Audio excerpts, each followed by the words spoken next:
Guys, thanks for joining me here on Jason Unleashed. Hi, Jason Carter here, your host. Good to see you. Going live today with Maximilian Acevedo from the hit Netflix show, The Babysitter, the hit Netflix movie, The Babysitter Killer Queen. #1 trending in 35 countries. This guy is killing the game, young Hollywood. Not only is he a great actor, but he's also a musician. We're going to talk to him. You guys know the drill.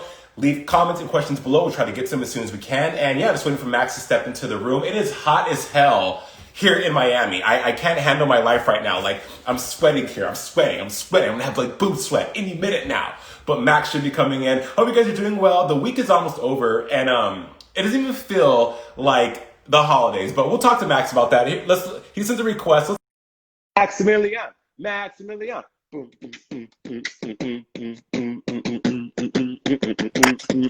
Okay. Oh wait. Way better connection. Is it good? It's good. Okay, perfect. Hey, bro. Hey, Maximilian, welcome to Jason Unleashed. Good to see you. We tried to start the interview, but we had some technical difficulties. But we are back up in it. We're back. How you doing? I'm doing good, man. Again, congratulations on this movie, brother. Like, huge deal. #1 in 35 countries. Yep. Mick G directing. We're going to talk about that. But this is your first feature film debut. Your character, Jimmy, is a guy's guy. Tell us about the experience. How was it for you? The experience was everything you can think of and dream of. You know, definitely an adventure. McG himself, very high energy, very colorful kind of director, right? Very diverse. He just kind of wants all of his actors to kind of bring it to the table, whatever they think is best for that character. He lets you kind of be how you think it would be and create with his direction. But yeah, all in all, just a big adrenaline-filled kind of just venture the whole way through. It was 2 months about total in shooting. We did a little bit of reshoots earlier this year up until Corona completely stopped everything. Right. But it was so much fun. It was a lot of fun. I love that. Yeah. So you played Jimmy, and this is the sequel to the 2017 film, coming on set with these heavy hitters in the cast: Leslie Bibb, Robbie Amell, Bella Thorne. It's just chock full of superstars. What was the vibe like on set? It was real lax, man, real cool. You know, King Batch was very open arms with me. Robbie, you know, gave me a few tips here and there. You got Judah Lewis. You know, he's a little more young than me, but he definitely told me some tips. Emily, of course, who plays Melanie, she was very sweet. Bella Thorne was as awesome as always. Sadly, I don't think I ever got to meet Leslie Bibb, but of course, Chris Wildes, who plays Melanie's dad, he was really, really cool. So yeah, all in all, man, it felt like a family, a little bit of like a second family, you know? Right. What were like the shenanigans on set? I'm sure people were cracking jokes. I mean, when you have a cast like that, I'm sure it's endless fun. You know, it was King Batch mostly who would kind of play jokes on Mary, one of the producers, a little bit on McG. But of course, since it was my first film, I felt I'm kind of walking on eggshells. So I was being very, very, you know, cordial as much as I could even behind the scenes. You know what I mean? Because I don't want to overstep. But it was just, you know, very, very much chill overall. At lunch, we all eat together, you know, talk the biz and and kept it moving. So tell us about your character, Jimmy. How did you bring Maximilian, the musclehead, which, by the way, your body is ridiculous, dude. Oh, like, thank you. You're going to make me blush. No, it's out of control. I was looking at pictures. I'm telling people, like, this kid's only 22, and he's like Mr. Olympus here or something. That's so sweet of you. But tell us about your character, Jimmy. Yeah, man. So right when I read the description for the character, I automatically knew it was me, right? And instantly also, the color red was hitting my mind. So I'm like, all right, I'm going to buy a red tank top, and I'm going to film the self-tape. We're going to go from there, you know? So I got the tank top, and I just kind of got in my head, okay, it's a little bit of John Travolta, Welcome Back, Kotter, a little bit of me, of who I am, you know, maybe a little bit, some Brad Pitt type charm, but overall just, and also Matthew McConaughey, I believe Dazed and Confused, that was something I was thinking about, right? So I put this whole combo together of all these different personalities, and of course me included. And then, you know, we just went to town with that self-tape. The casting directors liked it, called me back, met them, very, very sweet. And then once we got the third call back and met McG, he's like, man, where them curls come from? I said, buddy, it's the Cuban curls. And he didn't know I was Cuban at the time. He's like, what? You're Cuban? I said, hey, Acevedo, you know, diversity to the table. So that was, I love it. Well, it was meant to be, man. You obviously had a strategy Yeah. for how to make it happen. Do you ever go on set shirtless? I mean, if I had a body like yours, I'd be shirtless everywhere. You know, I definitely was using. So I brought this workout bar to set, okay? Because you know, I gotta have my arms looking slightly juiced, okay? So I've been Yeah. banging them out right before a scene, and the assistant director, he goes, "Is that a prop?" I said, "No, man, I brought this from home." And he starts laughing. He's like, "Dude, you're using it for the scene." I was like, "Really?" And it's for the scene where we're in class, and then Phoebe starts screaming, and I'm getting scared, but I'm bending it. That was mine. And the whole set just couldn't stop laughing because, of course, you know, douchey me, I had to get a pump before the scenes. But I never got shirtless. I thought about it a couple times. My agent, when he came to set, he's like, "Man, just walk out, you know, do some push-ups shirtless, you know, show it off." I'm like, nah, I don't want to flex, you know? You don't want to flex. Well, speaking of staying in shape, I mean, quarantine and COVID has closed gyms. How Yeah. have you been able to keep your physique together? Because as I said, man, you're like a baby Hulk, dude. Like, how have you been able to keep your fitness regimen together? Man, so the first couple months of the shutdown, it tripped me out because I've never experienced that ever in my life since starting at a gym. And I apologize. There's a little zoo bus coming by. All good. They're picking up tourists. Can you hear me? You can hear me still, I can Cole? hear you. Yeah, we're good. So what was I saying?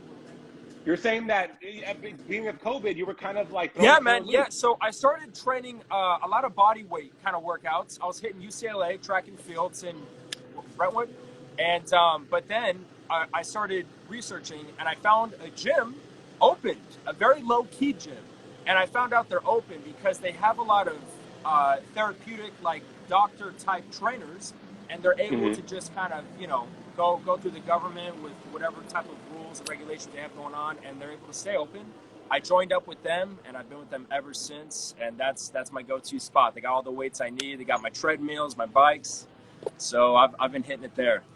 I love it. I They usually got go you to together. Equinox, but Of course, yeah, of course you go to Equinox. Like I go to Equinox where you walk in and they shower you with like eucalyptus rain and they hey, throw like it's the entertainment gym, right? in any city. I'm in Miami. Every Equinox in every city is the same, man. It's all the same. Absolutely, absolutely. Well, I mean, again, congratulations. Working with McG, huge fan of his work, of his music videos back in the early 2000s. Charlie's Angels, Full Throttle, the first one, and he's done some incredible stuff for television as well. An incredible director. Congratulations on the movie. One thing we also share a love for is cars. Yeah. You have a Camaro? Camaro SS. I got it last year. You know, it was kind of like, of course, it's very cheesy, cliche. You know, the young kid who gets a little bit of money, does his movie, gets a car, but it was always like one of my first dream cars ever since I saw Transformers and Bumblebee. That was just my heart got attached to it.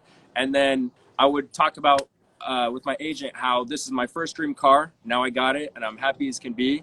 But of course, now I got, you know, the next goal, which is the Aventador, something like that. So in due time, we'll see what happens.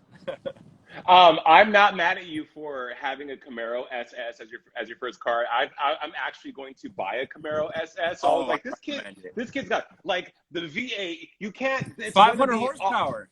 You know, you can't mess with that, man. Max, it's solid. But you know what? You know what I didn't know until I got the SS is if you can get it, I would recommend a Z01, which is 650 horsepower, I believe. Now that's a whole nother monster. That's like, I think that can hit 200 maybe, you know, but yeah, it depends on how crazy you drive on the road. I'm pretty crazy, but it's these are the last American muscle cars, man. We got to cherish our muscle cars because everyone's like driving, they're like in a Prius now or what? I know. What are they doing? Beyond movies, though, beyond acting, you were also a musician. Kudos to being signed to Thump Records. Max, do you know the legacy of Thump Records? Do you know the history of Thump Records? You know, it's funny you say that. So I have my agent with me, Pierre, and he's really good friends with Bill, who created Thump, and he told me a bunch of stories and all the legendary OG songs that they still own and that are running all the time.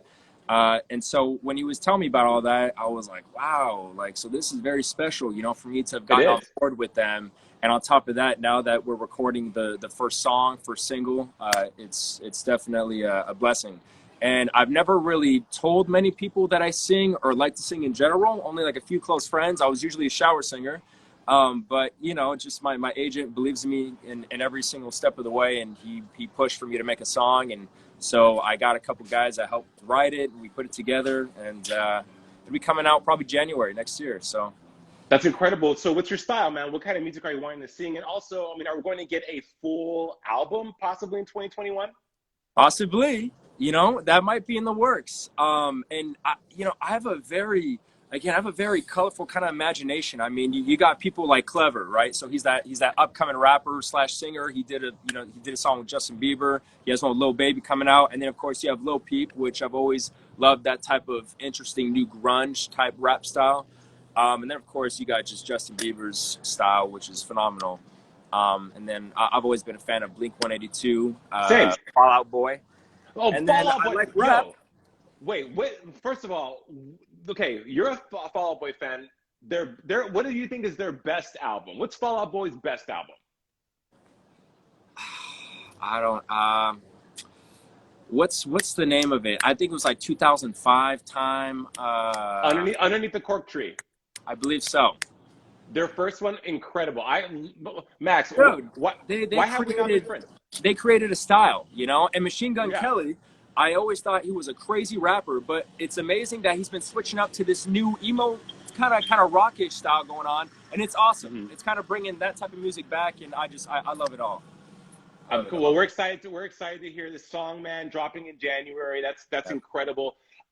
Beyond acting, man, beyond music, what does the future hold for you? What do you see yourself doing in? And what kind of roles do you want to play? Because the Babysitter Killer Queen is a horror comedy. Are you looking to go into more dramatic roles, maybe episodics? Absolutely.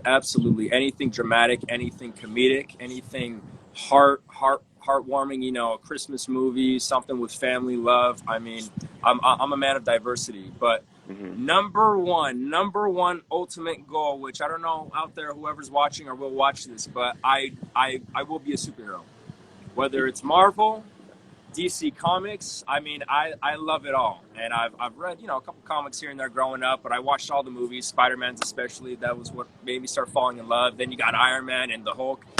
I want to be a superhero. That's number one.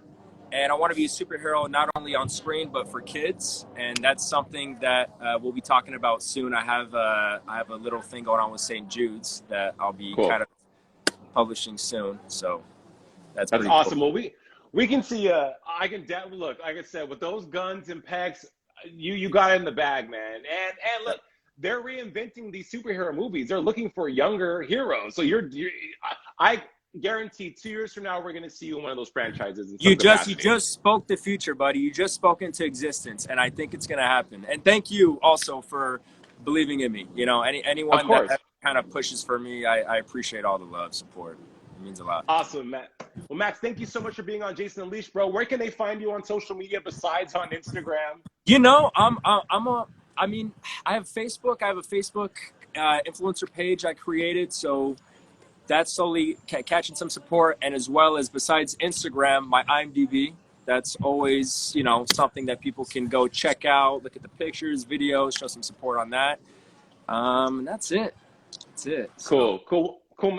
Well, happy holidays, Max. Guys, go stream right now The Babysitter Killer Queen. Check out Max as Jimmy on Netflix. And Max, happy holidays and stay safe, brother. Happy holidays, Jason. Talk to you soon. Bye. See you, buddy.